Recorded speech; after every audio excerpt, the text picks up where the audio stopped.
share the microphone to be online. So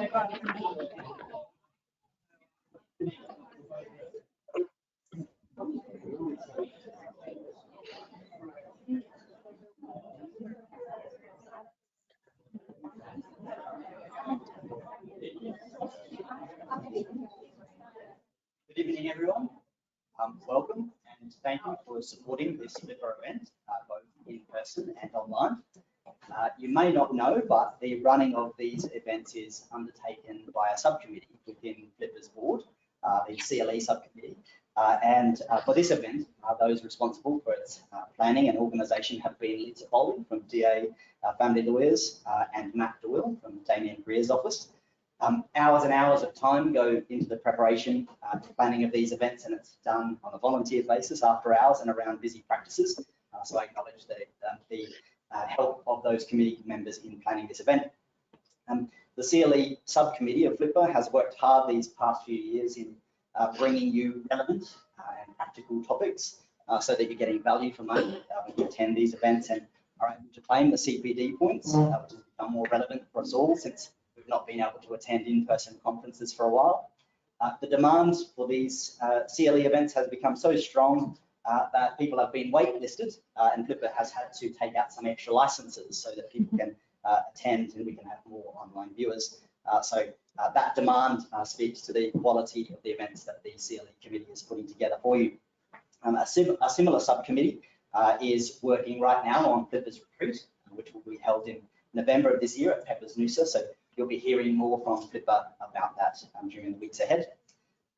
This session is a significant CLE for FLPA, being the first in a series to be presented by His Honour Judge Middleton. His Honour has been keen to arm we practitioners at the coalface of practice with some practical tips to assist in the progression of cases and advocacy. And tonight, the first of that series is focused on interim financial applications, partial property settlement orders, litigation costs orders, and the costs of those applications. It's not often that we get to hear directly about what we do from the perspective of a judicial officer. So FLPA is very grateful to His Honour for carving time out of what's no doubt been a busy Thursday evening to share his thoughts with us. For this evening session, Judge Middleton is joined by Barrister Jeff Bunning.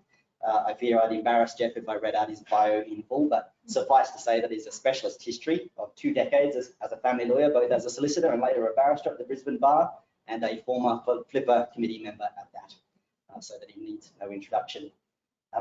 There'll be an opportunity for questions at the end of tonight's presentation, so please enjoy it and welcome Judge Middleton and Jeff Bunning.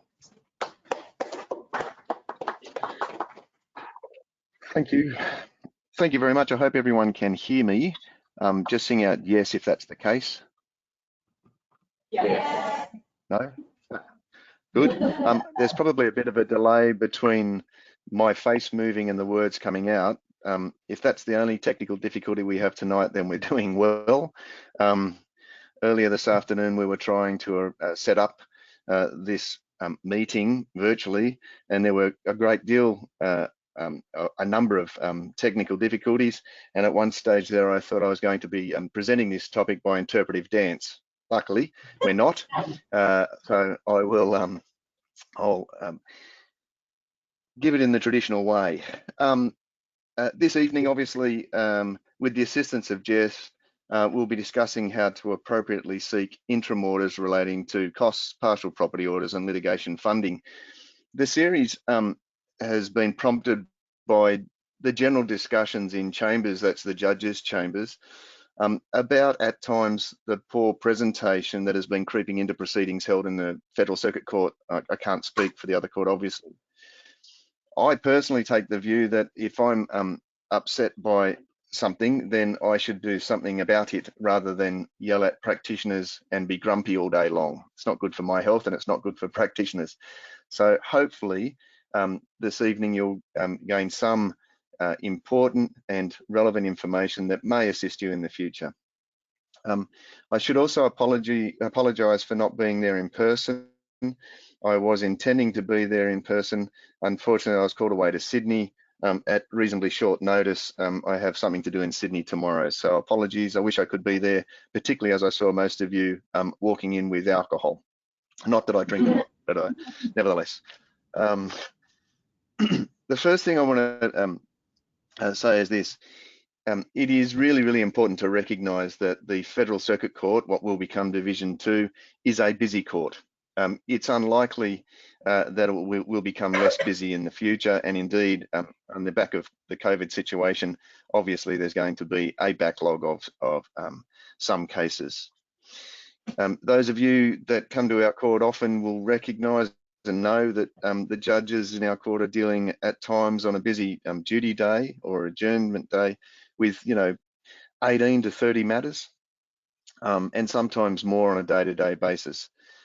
If you do the math, then clearly it's very difficult to get a hearing, and I know some of you would be experiencing that fact. That is, you come along to court expecting an interim hearing on a first return date and you simply can't get one. And I hear anecdotally that practitioners are preparing their clients for that reality. Unfortunately, that is a reality. But if you can hone your skills and obtain very quickly the focus of a judge, you have a greater opportunity of getting that interim hearing. And that's what I'm hoping to be able to help you out with today.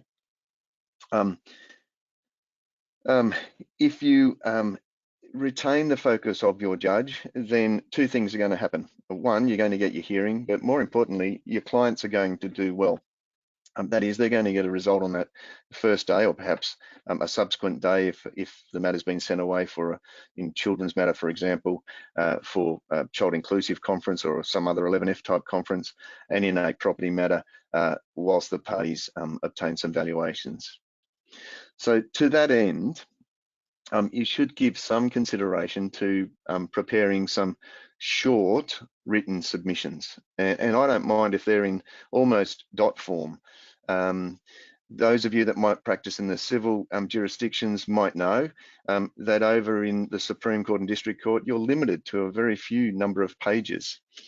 So if you can get to the gravamen of the case very quickly, to the essence of your case very quickly, then you're going to have your judge's attention quite easily. To that end, your submissions should be concise and on point. For example, most submissions might include a chronology that tells me about every single incident in that family's life. Billy played soccer on Saturday, Billy went to school on Thursday, missed school on Friday. Examples isn't really going to be helpful. What is helpful is those matters within the chronology that are on the issue, on point. So give me those specific matters in the chronology. That's not to say that within your own practice, you shouldn't prepare a lengthy chronology so that you're across all of the issues in the case. But remember what you want to tell a judge and why you want to tell the judge that. So it always comes back to the orders that you're seeking, which leads me to the next point. Have a draft order ready, because when you tender that to the judge or refer to it in your submissions as an extra one, I don't care which way you do it, the judge is looking at that, hopefully, and listening to your submissions and making sure that the submissions are on point. And if they're not, the judge should say, why am I hearing about this? Or otherwise, the judge is drifting off, wondering about the next 13 matters in his docket, his or her docket. So what and why is really, really important. You should refer to relevant law, both in terms of any authorities you want to rely upon, and also in terms of the sections of the Act and the rules that you want to rely upon. That's not to say that you should copy and paste great lengthy paragraphs out of authorities. Simply alert the judge to the authority you're relying upon and some succinct points within that authority that will focus the judge's attention. As this presentation is all about property matters, if you take nothing else away from this presentation, remember this phrase, show me the money. You need to be able to tell me where I'm going to find the money to make the orders that you're seeking, okay? From time to time in the court, we have practitioners argue for litigation funding orders or spousal maintenance orders, for example, without any reference to specific property or cash that could satisfy the orders. And instead, what they're really doing is asking the judge to infer that the other party can satisfy the order. It makes it really difficult to make orders in that context. If you show the judge where the money's coming from, then you can then make it very relevant to your submissions and assist the judge in making that easy decision.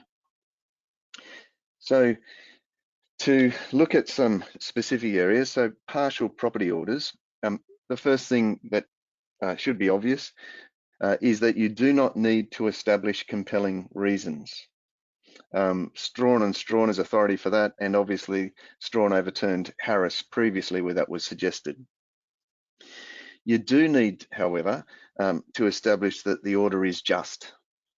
You must also recognise and understand that the order that you're seeking on that interim basis must be capable of variation or reversal without resorting to Section 79A. The reason for that is it's well accepted, only one real property order. And if you look for authority for that, go to Gable and Yardley 2008 case. In order to establish an appropriate case for interim property settlement, more is required than the mere fact that upon final hearing, the applicant would receive the property being sought, or an amount in excess of the funds being sought from the other party. So it's not just enough to come in and say, well, they're going to get at least that, judge. You need to establish more. You need to establish that it's just. You need to establish that the order can be made. As you no doubt know, there is also a practice of seeking an order that the interim order be categorised at the final hearing. That's okay. Those orders are made on a regular basis. But that does not negate the need to identify the source of the power which is relied upon at the interim hearing. The reason for this is because there are different considerations and then determinations to be made depending upon the source of the power relied upon. Quite often we see applications where there is absolutely no reference to a section of the Act that would give me the power to make the order. And I'm supposed to guess what section you're relying upon, when in some cases there are more than one sections available. Similarly so in litigation funding cases, there are three sources of power in relation to those types of orders, arguably four, but I won't tell you about the other one. So section 72 and 74, or the relevant part 8AB equivalent, section 81H and section 79, or again the relevant part 8AB equivalent, and section 117 of the Act. It is vitally important that you identify the source you're relying upon. Orders have been dismissed on appeal when there has been no suggestion as to the source of power. And as I say, the fundamental reason for that is because there are different considerations in relation to each of those sections. To quote from Strawn, the full court said, the need for a party to proceedings under the Act to seek an order for the provision of funds to enable payment of his or her legal cost of participating in the proceedings has been recognised for many years. It is a reflection of an important matter that distinguishes litigation under the Act from civil litigation between parties who are not parties to a marriage, namely that very often the wealth of the parties is controlled by one rather than both of them. So it's a well-recognised area of the law, but once again, you have to make sure that in your submissions, you take me to the evidence that you rely upon relevant to the particular section or sections that you're asking me to make the order under. When relying on the evidence, I'm happy, and remember, it's a busy court, I'm happy for you to have footnotes in your written submissions, or indeed just highlight orally those paragraphs that specifically relate to that particular order that you're seeking. Oftentimes in a busy list, I can't give an ex-temp decision. I try to, but I can't. And so having those dot points, those triggers for when I go back and read my notes, I'm straight up to speed. I know exactly what order you're seeking because I have your draft order. I know the law that you're relying upon. I know the section that you're relying upon. And I know where in the affidavits I'll find that material, affidavits and or financial statement. It helps me in writing a judgment. And as if it helps me in writing a judgment, it helps you deliver to your client a timely judgment so that we can obviously provide justice to the parties. I pause then for a moment. I've just lost a camera. I don't know whether you can still see me. So once again, with a rousing yay, you can hear me. Can you hear me? Yes. But we couldn't see you for a Good, while. excellent. All right, yeah. Well, I'm back. Hello. I didn't leave the room. Obviously, the order must be just as I've pointed out, and there must be sufficient assets from which an interim distribution can be made. The issue of quantification of costs is still unresolved. However, arguably, those costs can be calculated having regard to the real costs and disbursements to be incurred under the client cost agreement. Fundamentally important, if you're going to seek an order that relates to your client's cost agreement, then it should be annexed to an affidavit at best, or at the very least tendered as an exhibit, because without it, I have no idea, obviously, or any evidence to rely upon when making the order. Generally, in terms of costs, obviously the power is section 117. Once again, show me how I can make the order. That is, show me where the money is, and tell me why I should make the order on an interim basis. There are some cases where an interim order for costs is very necessary. There are some cases where an interim order for litigation funding is very, very necessary. It's fair to the parties. It's just for there to be that type of litigation funding order and or a costs order.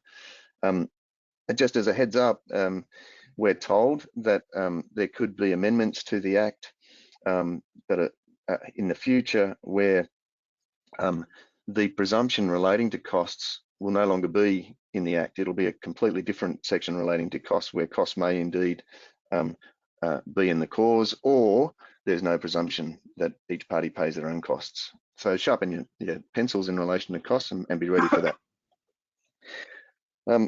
As I said previously, we have very busy days. If you can, keep your submissions short, but always on topic. Why do I want to tell the judge this? What order does it relate to? Really think about it. I completely understand why, in preparation for a case, where you've written potentially some really fulsome submissions, you want to tell the judge and show the judge how thorough you are. Remember, it's not an exam. All you really need to do is grab our attention and persuade us. And if you can do that very quickly, that's the best way to do it. I think it's often said, and certainly my experience when I was at the bar, the very best of the advocates certainly say very little. When you watch some of the best QCs in action, they don't say much, but boy, what they say is good, and it's only necessary, and then they shut up and sit down, and it's very hard to argue against. As lawyers, we like to talk a bit too much. So as I say, just try and keep it really, really short and sweet. The other important thing to remember is this. You may have prepared your submissions the week before the case, or even the night before the case, and then you get to court, or you have a phone call before court as it currently sits in Teams with your opponent, and some of the issues have gone away, and you're left with only a couple of issues. If that occurs, then two things can happen. One, if you've got time, cut out all of those bits of your submissions that are relevant anymore. And if you don't have time, simply say, Your Honour, I've got some submissions here, written submissions. I'm not going to trouble you with pages 1, 3 and 6. You really need to look at page 2 in relation to this issue and page 4 and 5 in relation to that issue. Be prepared to think on your feet, and again, cut it down so as it's as simple and it's on point as it possibly can be. Be prepared to know your case backwards. It's certainly a comment that is had quite often, reasonably often in chambers, that it seemed as though the practitioner didn't know their own client's case. They didn't know the file. They didn't know what was happening. Two things happen in that scenario. One, we get submissions that are really, really lengthy because the practitioner's scared to rely on only just the relevant material, in the fear that if they don't put everything in and something's raised, there's nothing before the court. That's a poor practice in my view. Be brave, rely on only the relevant material, but be across your whole file, so that if your opponent raises something, you know exactly where it is in your file to be able to jump up in reply and say, Your Honour, if you look at paragraph 18, my client has said X. If you look at the financial statement at paragraph 26, you'll see why. Know your case. We don't necessarily need to know the whole case on these interim hearings.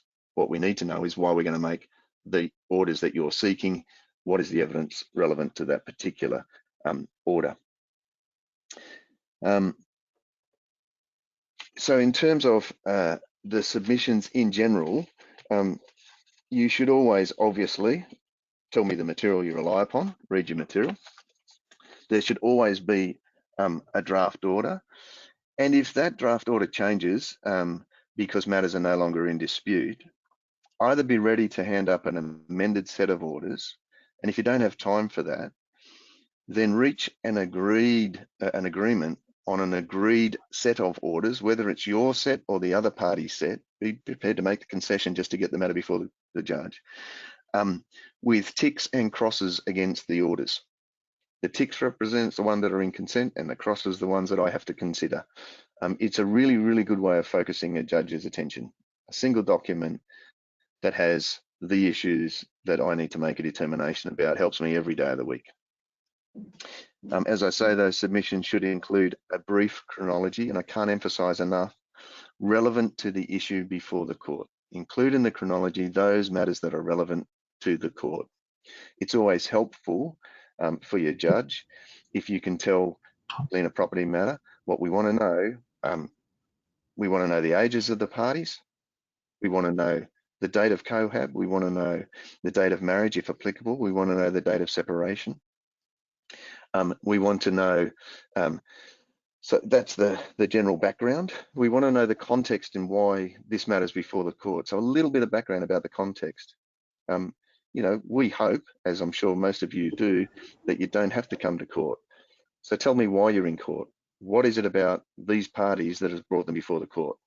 For example, the wife and husband owned a company that the husband has removed the wife as a director and that she's no longer receiving her money through the directorship. That's why we're here, Judge, because she's got no money left and she's not getting any money and he's got control of it. Got it. Now you've got my focus. Let's talk about how I can make some orders to help that. As I say, the submission should also just have a brief précis of the law.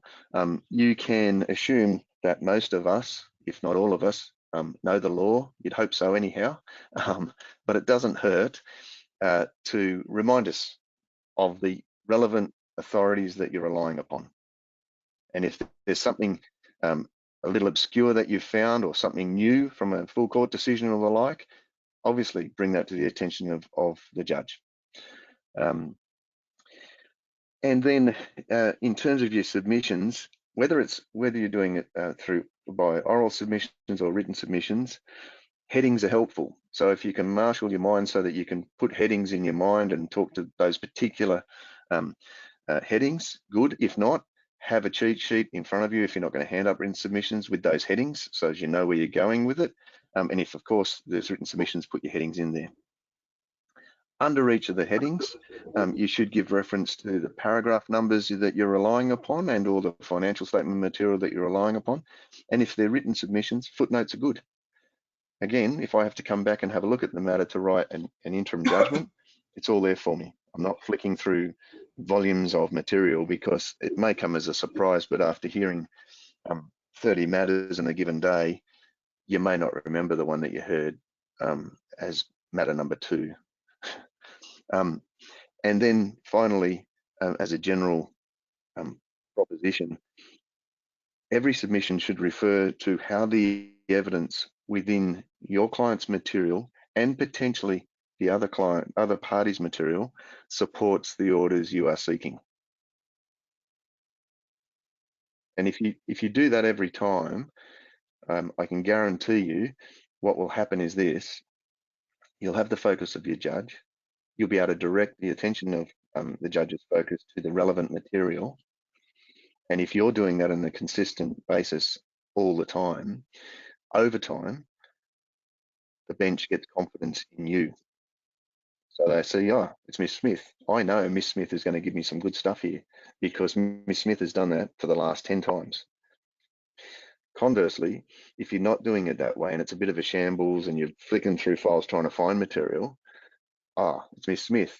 I know Miss Smith is going to be really disorganized here and it's not going to be helpful. I hope Mr. Y can help here. That's the difference. So short, succinct focus will get you there every time. One other thing that I'm going to say before I pass over to Jeff is this. It was just my practice and I think it was helpful, so maybe it will help you. When I was at the bar, knowing that I had to present submissions to judges, I got to know who the judges were that I was likely to be in front of. Okay, now in Brisbane, I think there's about 12 of us, 11 or 12 of us that you're likely to be in front of. So what I did was I went to each one of those judges' judgments and I had a look at the way they were set out. I had a look at whether they were using headings in their judgment. I looked at how they marshaled their thoughts on paper when it was time to give a judgment. And what I tried to do each and every time that I was before a specific judge, I tried to, in my submissions, mirror the way in which that judge marshals their mind. Once again, if you're doing that, you're going to get their focus because it's in tune with the way in which they think. As I went on in practice, I then started to rely more heavily on what I thought were the best judges within Brisbane and Australia, and I set up a little template that I thought would please 90% of the judges. You can't please everybody all of the time. And indeed, if you look at some of my judgments, you'll see that template is still in existence today because that's exactly how I write my judgments now.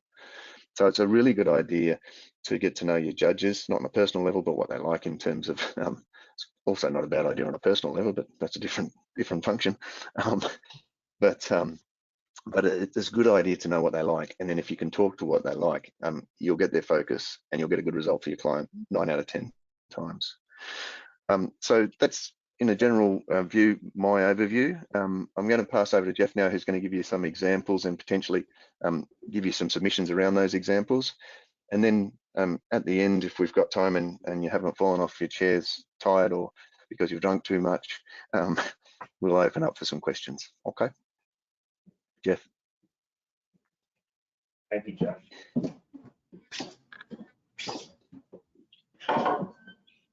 So good evening, everyone. My name is Jeff Bunning. I'm a barrister here in Brisbane. Before I go on to some scenarios the judge and I prepared, can I just take up a few things that the judges said? And something that a very, very, very smart judge told me once, and I've always lived by it, that no matter is about more than 5 things. Most matters are about 3 things.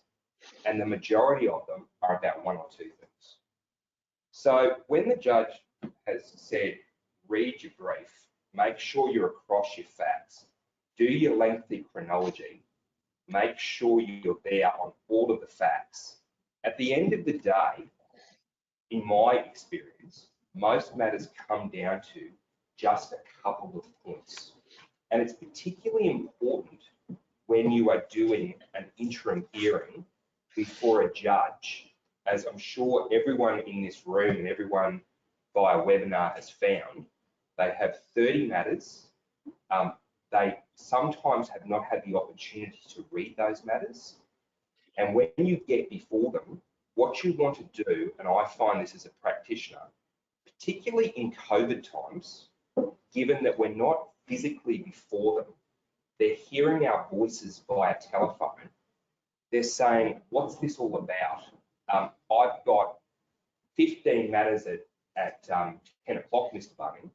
You have to grab, as the judge said, their attention with the one or two things that are important to your client. The problem with that is that we all have clients and they all have expectations. And a lot of clients think it's war and peace. So everything has to go into the affidavit. Everything has to be submitted to the judge. My practice is to tell my clients in these busy duty lists, look, the judge has 30 matters. As Judge Middleton said, he hears anecdotally that a lot of practitioners are preparing their clients that the judge may not be able to hear their matter. I certainly do. I do it pretty much every matter that I have in a duty list before a judge, because I just don't know whether the judge is going to have the time to hear it, because the judges are very busy. But one way as a practitioner that I have found to get the judge's attention, if I can put it that way, is to tell the judge that this is not going to take you long. It's about this. My submissions are this. Your Honour, can you please hear my application? Now, even in those circumstances, because of the pressure on the judiciary, sometimes the judges just can't. Sometimes they can. So what tonight Judge Middleton and I have prepared is two scenarios. And what I was planning to do is argue them very, very briefly for both sides. So the first one is in relation to spousal maintenance in a busy duty list. All of these scenarios assume that I've read my material, that I have concessions from my client about the things I'm about to say, because it's not quite what's written on the screen. So I'm going to make some concessions about a few things. And that I've told my client the judge is busy, the judge has 30 matters, and if you want your matter heard today, then I have to submit to this, this, and this, because this will get you, or hopefully get you the outcome. So scenario one that the judge and I prepared is spousal maintenance in a busy duty list. As I said, each of these scenarios assume that the judge has the ability to hear 10 minutes or 15 minutes, and I'm not going to make it that long, but I'll make it briefer. But 10, 15, 20 minutes of submissions from both sides of the point. The judge has had the opportunity to read the material, or the judge has not had the opportunity to read the material, and the judge will then go away and write his or her judgment. And each of these assume that I'm just doing this orally. So written submissions are a very good tool, I found at the bar in particular, to be able to focus the judge's attention on what you want the judge to decide.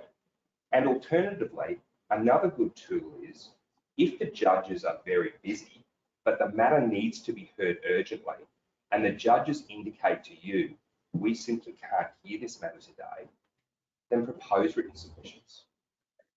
So that gives you the opportunity, if you haven't already done them, to prepare the written submissions, file them with the judge, and the judge has the opportunity, he or she can determine the application on the papers.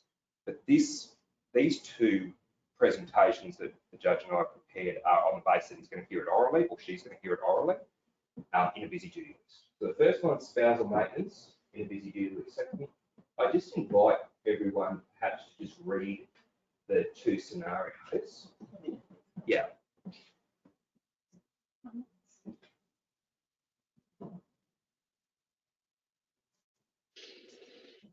So So this is a completely made up factual scenario, but not one that is similar to what probably most of you have seen pretty regularly if you do a lot of stuff like applications. So I'll just invite you to read that and then I'll say something about that.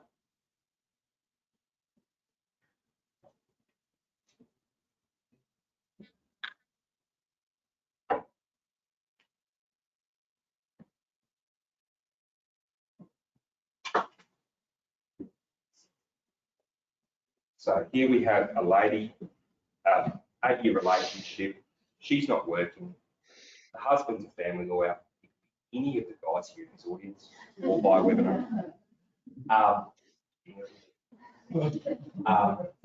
There's 3 children. They've only been separated for 3 months. She's living with her parents down the Gold Coast. He's in a property in Ascot. He's not paying the mortgage, but he's in there. He's kicked her out.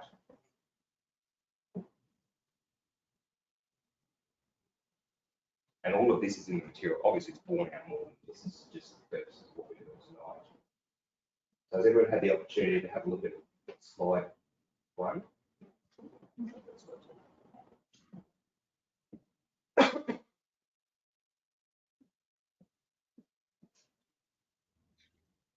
That bears that out. So the wife's down on the Gold Coast with her parents. The children are in Ascot State School. I just chose that because it sounded like celebrities. He's a lawyer in Ascot. He has to go to the house. And he has filed a financial statement, but he hasn't given any disclosure on it. It's the last dot point there. This is why you want to read that.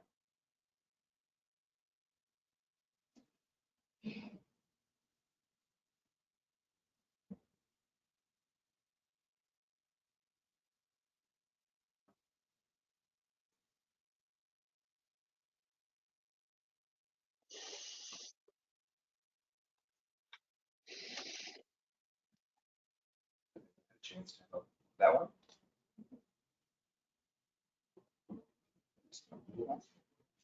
Moving on. Okay, and then what I'm intending to do in probably 2 or 3 minutes for each is argue for the wife and argue for the husband.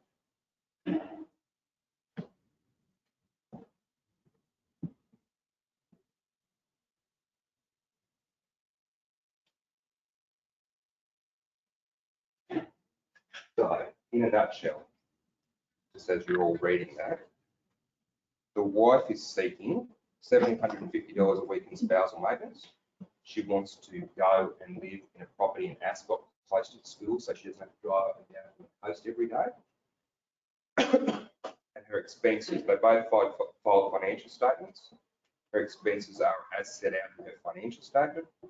$500 for her, $500 for the children, $750 a week in what we call in the financial statement part N expenses.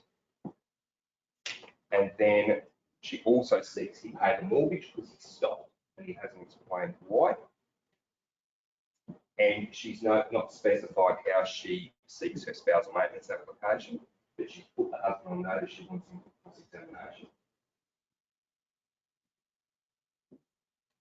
And before I commence what the submissions are going to be, one of the big things in interim hearing I find with clients is managing their expectations about what's going to happen and whether it's going to be bigger than Ben Hur, to use my words, or whether it's going to be, if you want me to try to get this order for you today, this is the way I have to do it. Because, for example, for me at the bar, and those of us who are at the bar, the parties have paid usually a lot of money.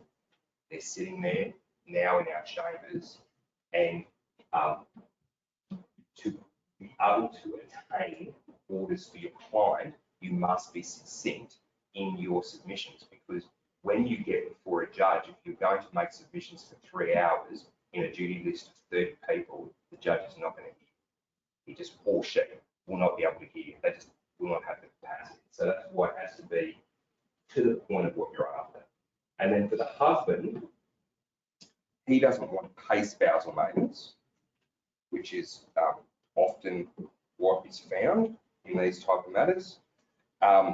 He doesn't explain why he's not paying any of the expenses. He doesn't explain why he hasn't made disclosure, but he will let the wife live in the house outside. So if anyone has a chance to read it, maybe I'll just leave that one up while I do the argument. So that's what I'm seeking for the wife, that's what I'm seeking for the husband. So firstly, for the wife. Your Honour, thank you. I read my material. Your Honour, I know you're busy. This is an application for urgent spousal maintenance. My client's application is not couched in relation to urgent spousal maintenance. My client's application is not couched in relation to any head of power. This is, in effect, Your Honour, an application pursuant to Section 77 of the Act.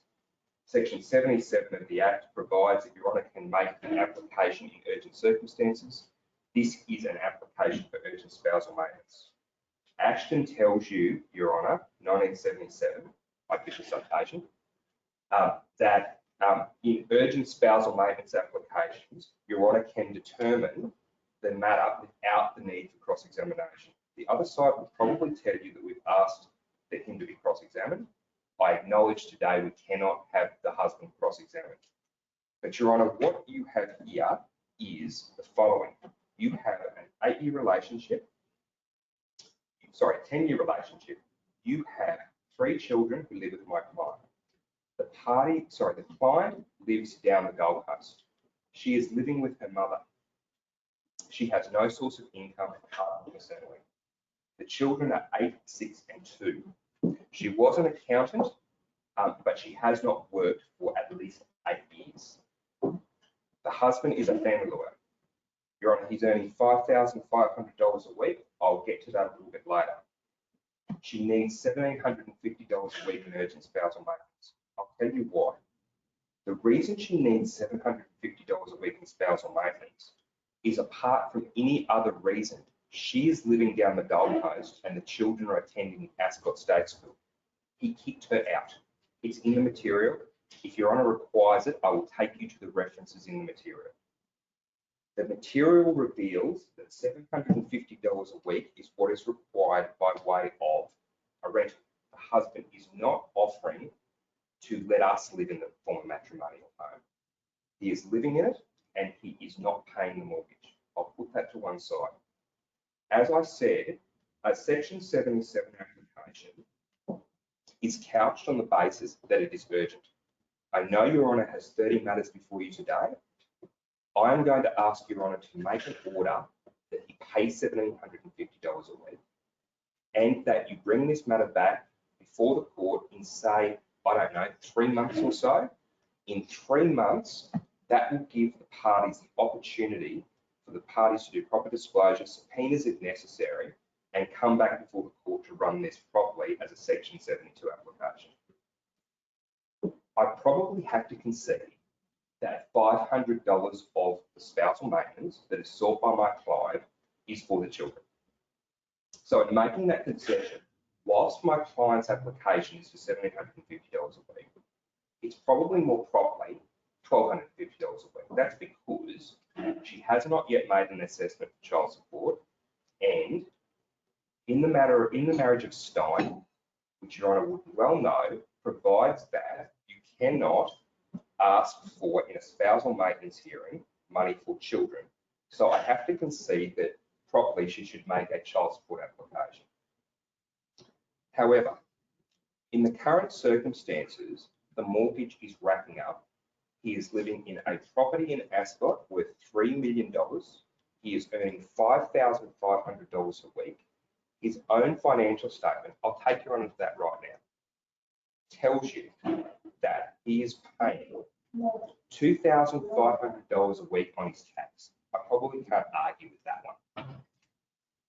He is then paying, he says, $2,000 a week on the mortgage, but he's not actually paying that. I will tender the bank statements, and I tender them, that show that the mortgage is not being paid by the husband. So if he then pays $2,000 a week, he then has $1,000 a week. There are two options for your one. Although she seeks $1,250 a week, one of the options for Your Honour is to give her sole use and occupation of the property, order that he pay the mortgage, electricity and the like. He is one person, she is 4 people. She lives in the property on an urgent basis, and then you bring this matter back in, say, 3 months' time to provide and have a proper spousal maintenance hearing. That's the nature of an urgent spousal maintenance hearing. That is what you should do. And in circumstances where you order that she live in the property, then you could order a small sum be paid to her by way of interim spousal maintenance. You need to provide some money for the husband to be able to live. But in those circumstances, that meets what Section 77 says. They're my submissions. So that's how I would submit for the wife if I was making that application on application. The reason for that is because the facts of the case, no matter the thing that it's a Section 77 application, I can't get $1,750 a week to pay the mortgage. I can't have it both ways. I don't have the disclosure. I can't prove it up. I've got 10 minutes. So I've got to get my client to a place where I say to her, if I'm acting for her, look, really what's important to you is kids are able to go to school. You don't have to drive up and down every day. Are you all right to live in the house? How about see if we can get you $300 or $400 a week and bring it back in 3 or 4 months? At least you'll have an application heard and you'll be in the house. So that's the way, as I said when I started, you've got to get your client to make those concessions before you start. But faced with that application and those facts, that's the way that I would attempt to have my client make those concessions and then get her the surety of a little bit of money and somewhere to live with children, but having those things paid on order because he's not paying. So that's for the wife. Then if I was for the husband, let's say this, again, with concessions. Your Honour, heard my legal submissions. I have to concede that my client does not explain why he's not paying the mortgage. This was a very traumatic breakup for these parties. As Your Honour knows, my client is a family lawyer.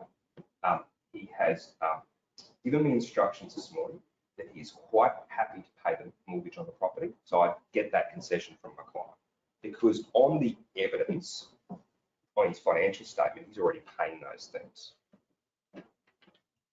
So whilst he says in his financial statement he's paying them, I have to concede he's not. He certainly, Your Honour, doesn't have the capacity to pay any spousal maintenance to the wife. He is offering for her to have sole use and occupation of the home. Probably correct in circumstances where she is living on the Gold Coast with her parents and she has to drive up and down every day to come to Ascot to deliver the children to school. But Your Honour, you can't order him to pay any spousal maintenance. I had no idea, I'm sorry, my client and I had no idea until we came in here this morning that this was an application pursuant to Section 77 of the Act. We were put on notice that my client was required for cross-examination, and my client has made a generous offer to let the wife live in the home, and as I said, I have received concessions from him that he will pay the mortgage. But when you actually, I'll take Your Honour now to his financial statement. If you look at his financial statement,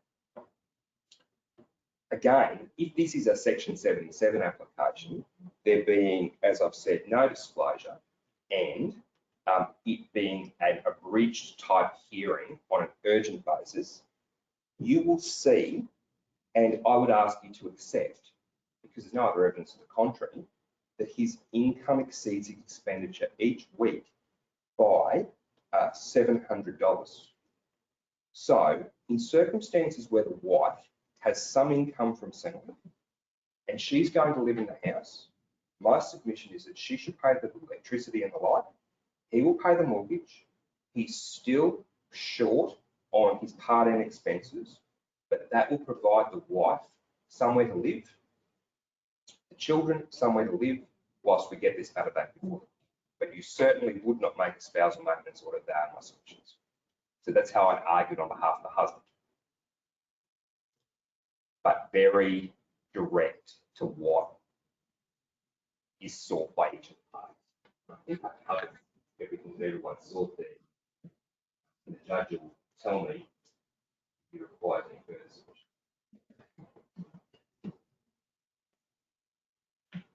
So, Judge, do you want to talk anything about any of that? Yeah, look, I think in real terms, that's exactly the way in which it should be done. That is succinct. Get to the point really quickly. This is what it's about. This is why you should make the order. And here's my argument. And I'll take you to the paragraph numbers. I'll take you to the financial statement. It really sits there and it focuses my mind. I was sitting there just then in relation to the wife, thinking, oh, they're all good points and solid argument. And then in relation to the husband, yeah, also really good, solid points, and quite persuasive as well. You know, ultimately, if you want a result, I would probably order that the wife live in the former matrimonial home, that he pay all the mortgages and the like, and leave it at that.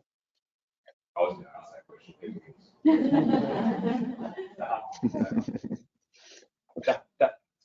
I'm sure everybody was wanting to know. The husband's successful because of the concessions he's made. Yep. I suppose. But without his concessions, he probably wouldn't be successful on just opposing the paying mortgage. Absolutely not. Yeah, those concessions really help. Because what I know at the end of the day is that the wife and children have got a place to live, the former matrimonial home where they were living. I know that the assets are going to be protected. And I know that the wife has been getting by in the interim. And so because of the unknowns related to the husband's expenditure and or income without disclosure, I don't want to make a set of orders that are subject to fail and we finish up in breaches and the like. Remembering, of course, that one of the things that we want to try and do in our court is assist parties to a timely resolution, and it's not a court of punishment. So the second one that we've prepared is scenario 2, which is the subject of the talk tonight. The first one was spouse payments, the differential between a Section 77 application and a 72 application. And sometimes you may have, just before I move to scenario 2, you may have made a couch to spousal maintenance, but there's not a lot of use of Section 77. I like Section 77, especially if somebody's in real need, because there's an urgency to it. You don't need to do disclosure, and you can just do it on the base facts like I just did then. So the second one is doing part property settlements and litigation funding. Again, the presumption being that the judge is able to hear you at a short period of time. So on that one, let's go through the facts.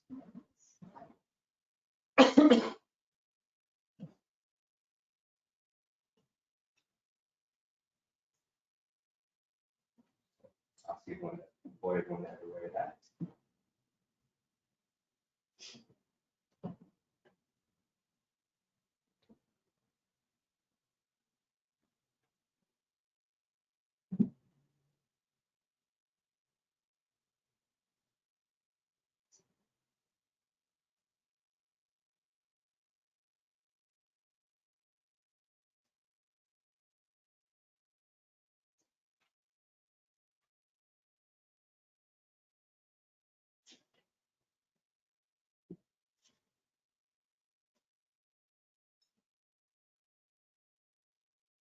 Has everyone had a chance to look at that one?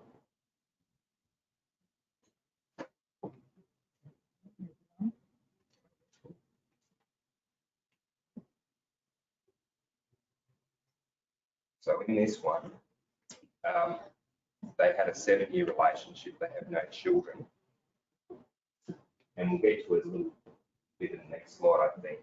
But in essence, the husband, they weren't married, I'm going to call him the husband, he's contending that he wants 35%, and the wife is saying Stanford applies, i.e., that there should be no property adjustment because the parties kept their finances separate. So in this one, we have parties living on the Gold Coast. I know it was about me in the Gold Coast, maybe it's a lot of matters here. They're the Gold Coast, and they're living in a property owned by the wife, and she had other properties. She was a real estate agent. He was a trade, in particular, he was a builder and built decks. So that's some background to their relationship. Let's go to the next one. So this is then what they're both seeking before the judge.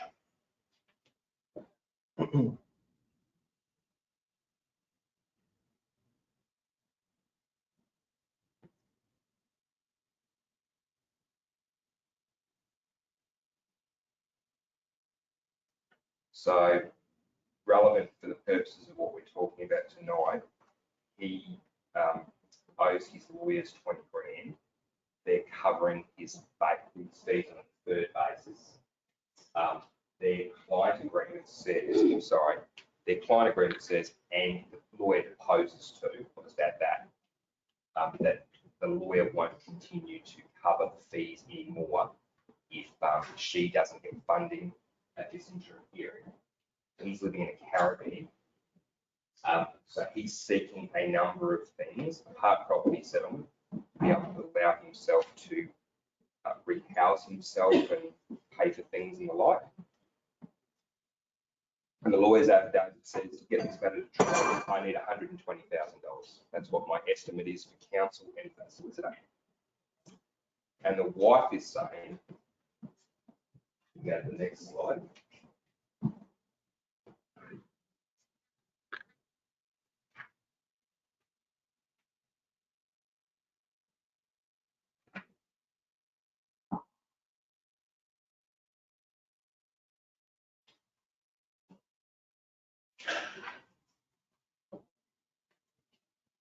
So polar opposites. And when I say, in my experience of doing these type of cases, these are usually the sort of polar opposites you get in these type of cases. We've made it a little bit extreme that if somebody's running a Stanford argument, usually what they say, there's not going to be any, I can't give anything because I say that he or she should get nothing because the Stanford argument applies. So, in a nutshell, in this one, he wants her to pay for all mediation and valuation costs. He wants her to pay $50,000 in part property settlement. He wants her to pay $120,000 litigation fund. Now, as I argue this, I'm going to argue it on the basis that my client hasn't given me the concession that $50,000 part property settlement is not able to be made by the court. So, in circumstances where the husband says, I have a Stanford argument, and when the wife says, I have a Stanford argument and I'm not going to allow any adjustment, or there should be no adjustment between the parties.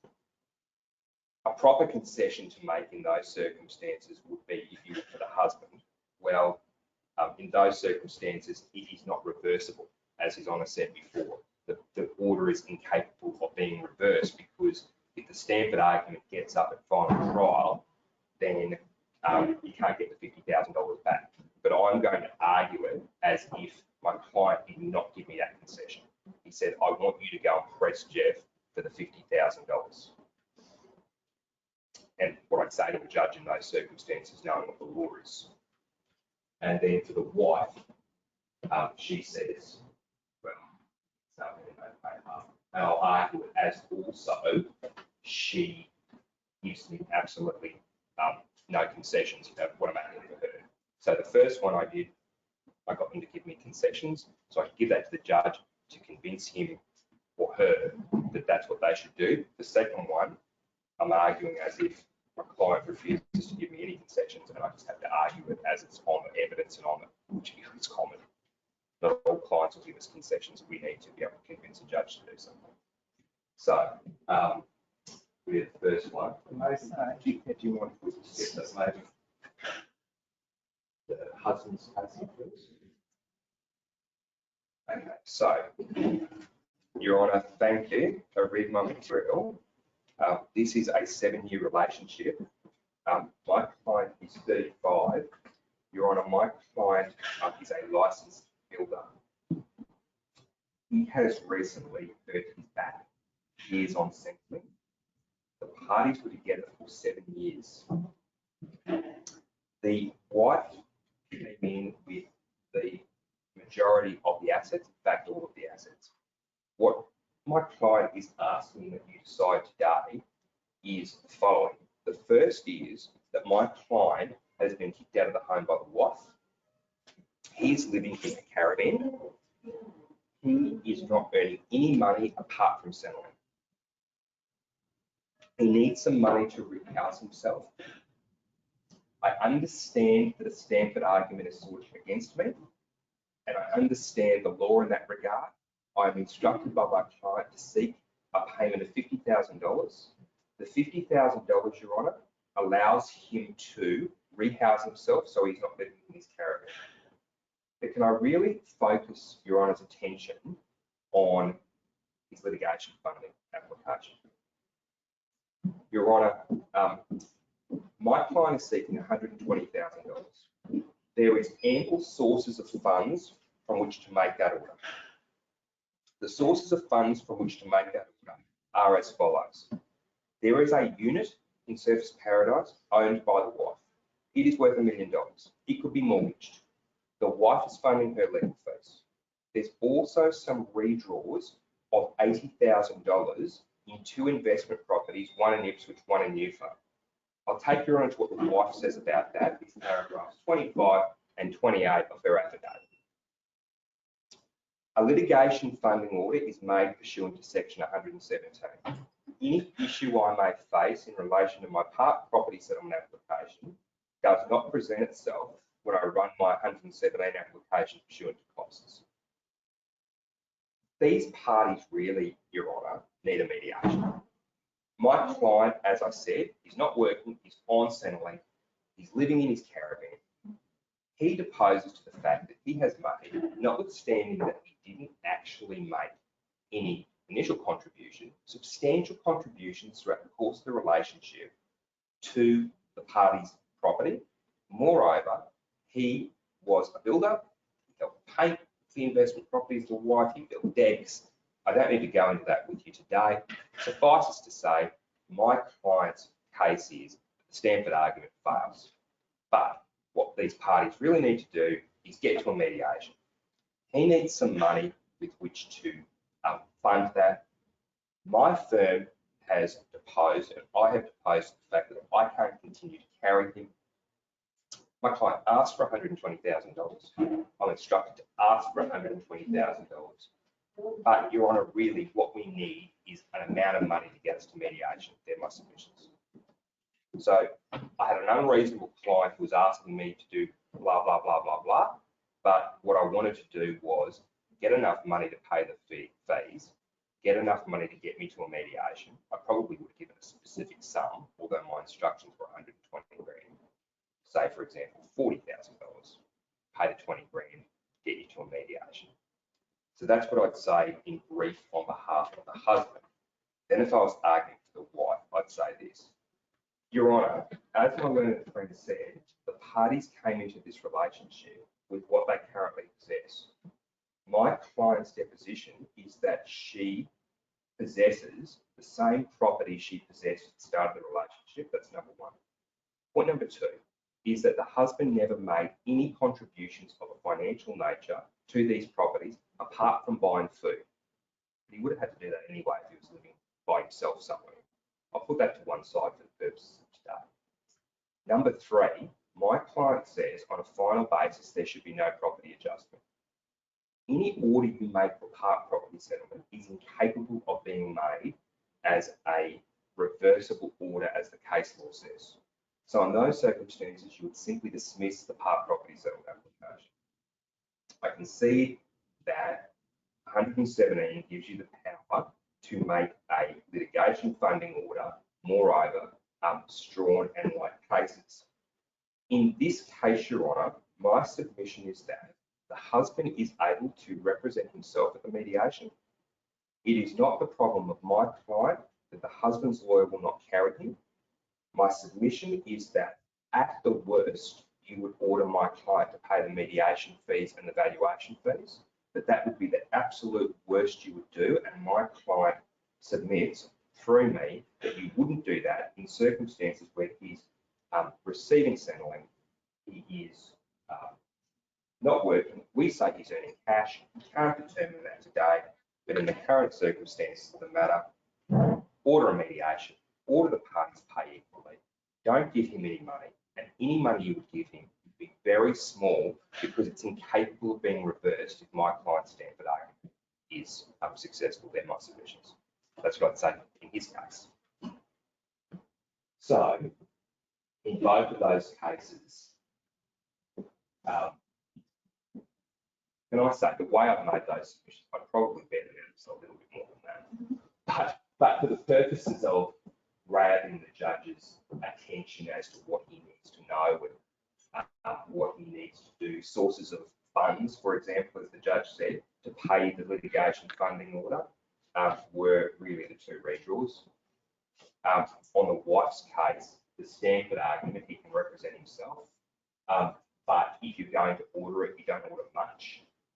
Are all consistent with how those type of applications are run in a busy duty list when the judge probably has 20 children's matters and maybe 6 or 7 financial matters and 3 mixed or something like that. So I find in particular, I suppose in my closing before I hand over the judge to talk about that part of it, I suppose in particular in property matters, I'm more focused than I am in children's matters, because in property matters, children's matters, as we know, take precedent with the judge, because the judge is like, I've got a child I've got to deal with here, or she, I've got a child I have to deal with here. So in property matters, I'm really to the point on what my submissions are. So that's what the sort of thing I'd say to the husband and wife in that scenario. Judge, do you want to say anything about that? Just this, as I mentioned in my brief overview, you have to be able to satisfy that the order that you seek is just. And so the submissions that Jeff just went through, that was the emphasis. This is why you're going to make it. This is why it's fair, Judge. This is why you can make it. And so, that's the name of the game. Get my attention, tell me why in property matters it's just and right to do so, show me where the money's from, coming from. It's as simple and as complex as that. So that's all I have to say tonight on my part of the presentation. I think we're going to throw the floor open for questions. I might sit back on my seat. No, you're going to ask more questions. And somebody wants to ask me a question, I'll stand up. Sure. Anyone want to ask some questions? There is one online. Oh, yeah. I wonder, that second one there, yeah. Yeah, can you read it? We do. Oh, sorry, Judge. I'll read you this, but you can't see it. What is his Honour's position on practitioners who oppose the fact that a practitioner has contacted Centre Chambers submissions draft minute to be handed up without consent of the other party in the absence of an order for filing submissions such as interim hearing? I think I understood that question to be, what's my view in relation to parties forwarding submissions to chambers without the consent of the other side? Is that right, Jeff? That's it. or a draft minute to give to the judge. So, for example, judge, you know, if they're on at 9:30 and they send you at 8:30 a draft minute, say, my client's seeking this today. I think that's the question. Yeah. Yep. So obviously the first aspect about that is this: you should never contact our associates without the consent of the other party or by way of joint letter, because our associates are effectively us, and there's effectively a total ban in communicating to judges in chambers like that. So I don't take a view necessarily, but I don't read it. And indeed, my associates are instructed, and they know that if it's not by way of joint letter or by way of consent, they're not going to bring it to my attention in any event. On a practical level, as you can probably anticipate, in my docket currently, there's a lot of matters. I'm looking after another judge's docket currently because that judge has moved on. I mean that in the nicest possible way. He's now upstairs. So you can imagine the sheer volume of emails that come through my associates' inboxes. So even though we're doing things by teams in these interim matters generally, it's preferable for me, and each judge is different, but preferable for me if you, when you come before the court, you make your appearance, you say, Judge, I have a set of draft orders that I can now tender through your associates, and I go, okay, and listen to any objections, of course, but okay, do that. And then I've got it right then and there, rather than sifting through hundreds of emails for it. I hope that answers the question. But rather than send it before you start, wait till you start, send it to the other side, say, I'm going to hand this to the judge. And then when you actually start, say, Judge, I'll forward your associate, my letter to friend, a copy of my submission with press send. Yeah. Yep, correct. Yep. There's another question for you, Judge. How can submissions and draft orders be handed up in teams when the other party is self-represented and uncooperative? Okay. Again, the best way to do that on Teams, you've got it ready. You'll have it ready on an email. You'll announce your appearance. The matter will start. You'll say you're on I have no consent as yet to hand up my submissions or my orders. I have shown them to Mr. X or Mrs. X. She's read them. I intend, or I seek to tender them through you now, through your associate's inbox. I would generally say to the self-represented litigant, what do you say about that? Listen to what the self-represented litigant has to say about that, and then receive them.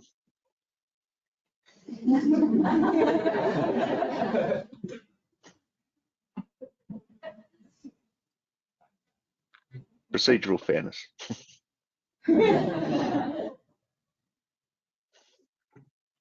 So any questions from the live crowd? No, I have a slightly contrary view about that. Yeah. And it's only about COVID time. That is to say that if you're in court, you can hand up the submission.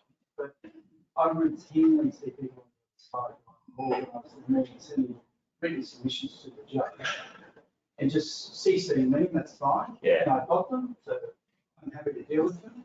But if we're in a position where we're then asking the judge halfway through the submission to the appearance, can I send them through? Time delays and the associate has to send them.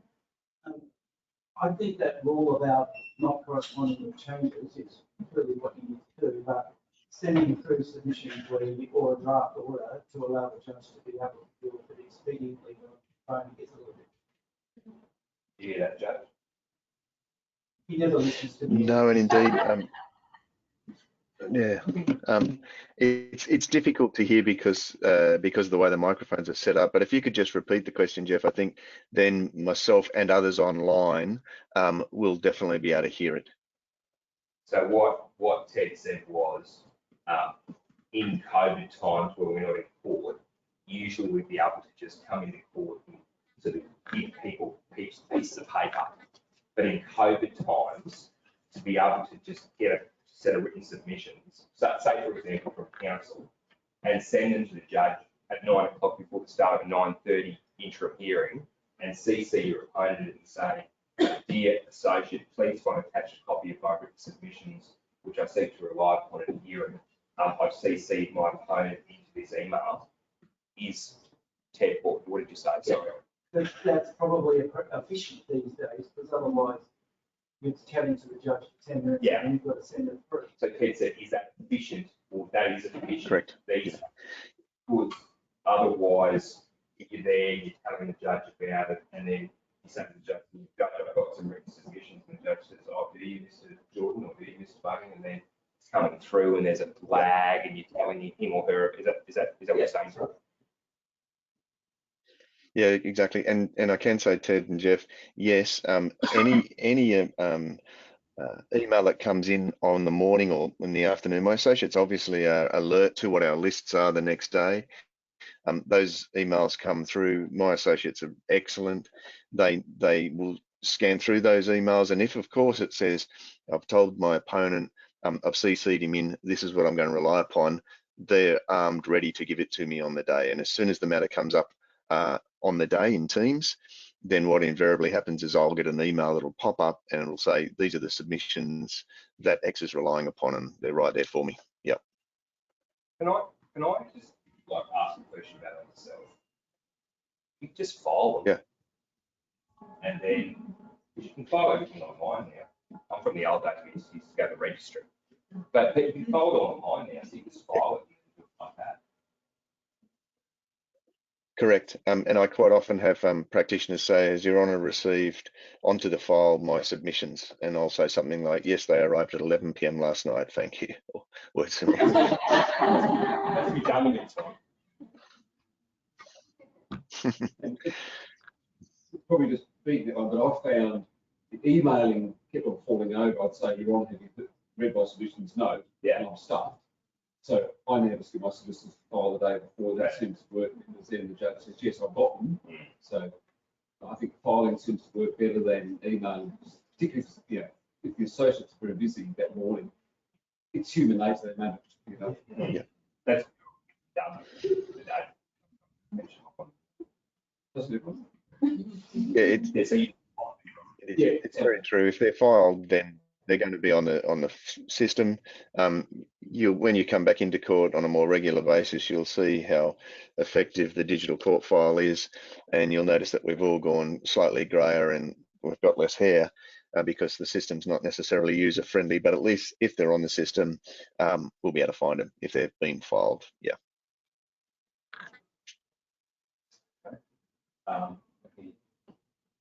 Questions via any more questions in person?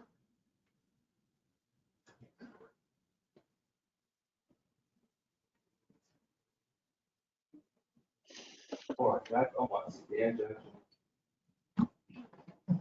Jack. Okay.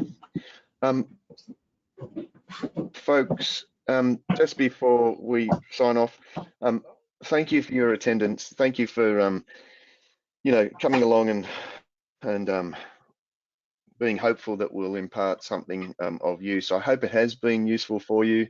The other thing that I want to say is this. I said it when I very first took the role, and I said it, I know I said it at my ceremonial swearing in, and I said it before it was a catchphrase during COVID. We are all in this together. So don't be afraid if you see me having a cup of coffee. This sounds like a plea from a lonely man. It may well be, but don't be afraid if you see me having a coffee to just come up and say good day and ask a question if something's troubling you. I'm always up for a chat, as you probably know, and if that's the way you want to get some advice, I'm always open to it, and you'll find most of the judges are, but I can't speak for them, obviously. But I guess my take home is, don't be afraid to come up and say, hey, listen, this has happened, what do you think? Unless it's about a specific matter and you're waiting on a judgment from me, and then of course don't do that. Thank you.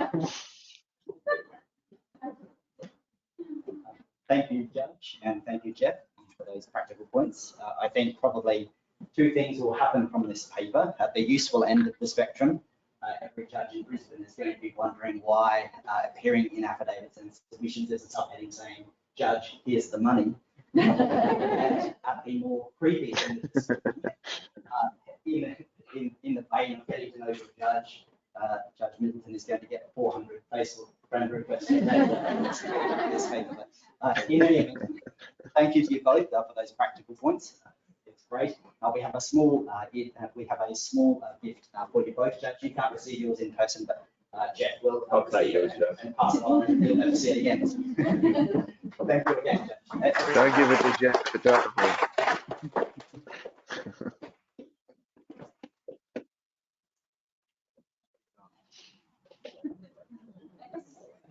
Everybody is welcome to stay for refreshments afterwards. We hope you've enjoyed this presentation. Thank you. See you next time.